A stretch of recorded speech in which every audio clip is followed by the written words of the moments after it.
like Stephen Curry. I feel like Stephen Curry. I feel like Stephen Curry. Swish.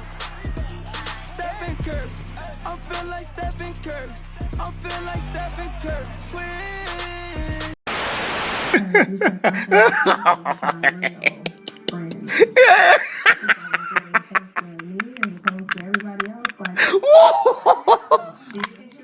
Oh my gosh!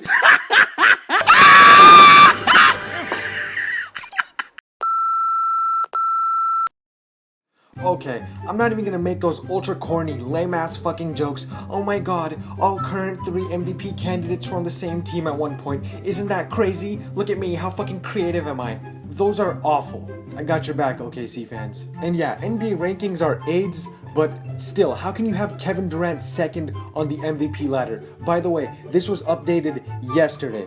I don't know what kind of broke ass, rusty ass ladder this is. Anyways, I know this sounds crazy, but hear me out. I truly believe this is the closest MVP race we have ever had.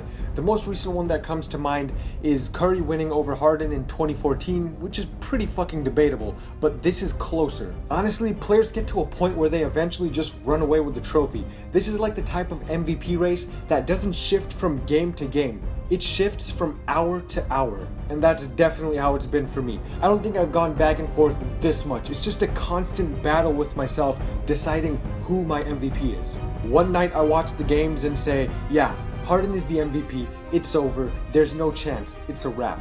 Then literally the next fucking night Westbrook goes for 40, 10, and 10 in a win. Man, that's messed up.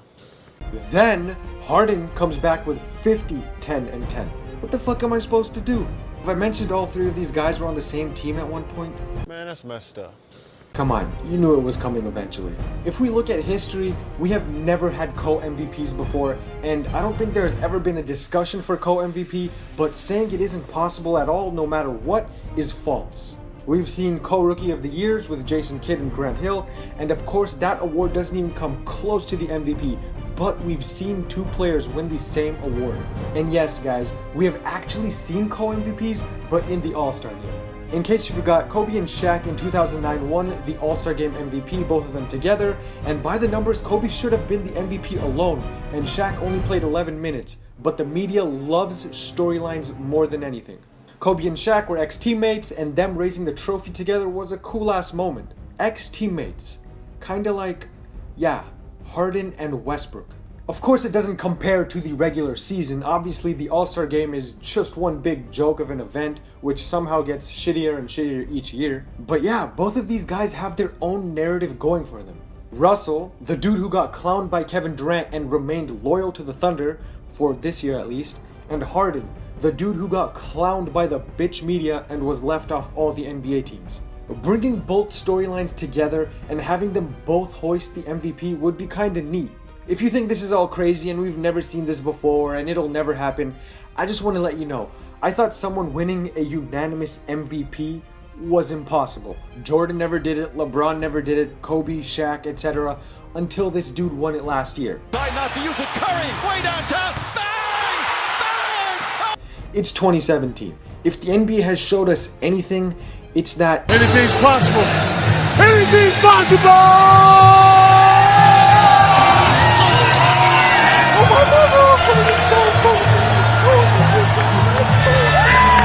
anything is possible. So let's get into the comparison itself. Both players have their own thing going. Both players have the narrative and stats that push the MVP in their favor. Let's break it down. Starting with James Harden. Now Harden, for a few people, has probably ran away with the MVP. I'll tell you, the NBA sucks now. It's truly insane because D'Antoni is also the greatest offensive coach ever. Harden makes D'Antoni look damn good, but D'Antoni also makes Harden look good. Westbrook has nowhere near this luxury at the coaching position. Also, the system Harden is in and the players around him cater to his game much more compared to Westbrook. They all feed off of Harden perfectly, and the perfect example for this is Eric freaking Gordon literally shooting like Larry Bird all of a sudden.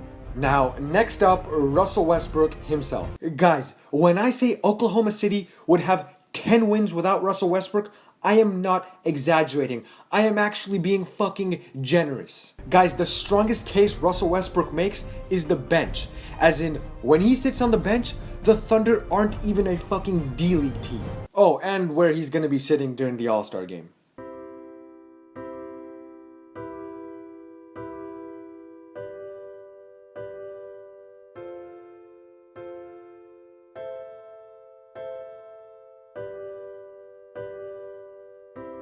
Let's take a look at these numbers real quick, guys. They're pretty simple.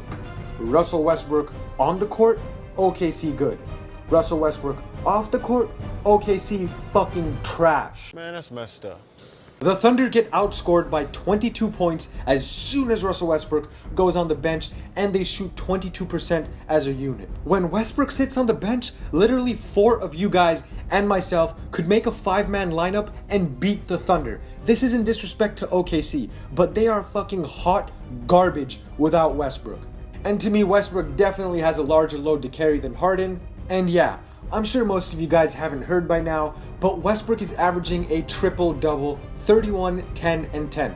Honestly, there's not much I can say about this because everything has been said. This, to me, is easily more impressive than Oscar Robertson's triple-double, and to put Westbrook's greatness in perspective, we don't even care when he has a triple-double. Oh, Westbrook had 37, 15, and 12? Meh.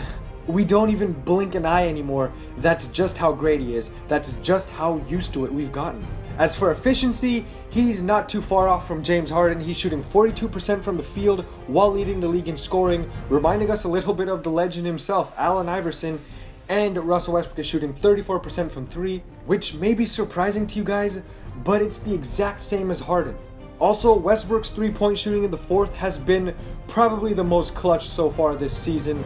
Westbrook as a player has probably been the most clutch so far this season, oddly enough. But yeah, like I said, the main case Westbrook has for himself is his teammates.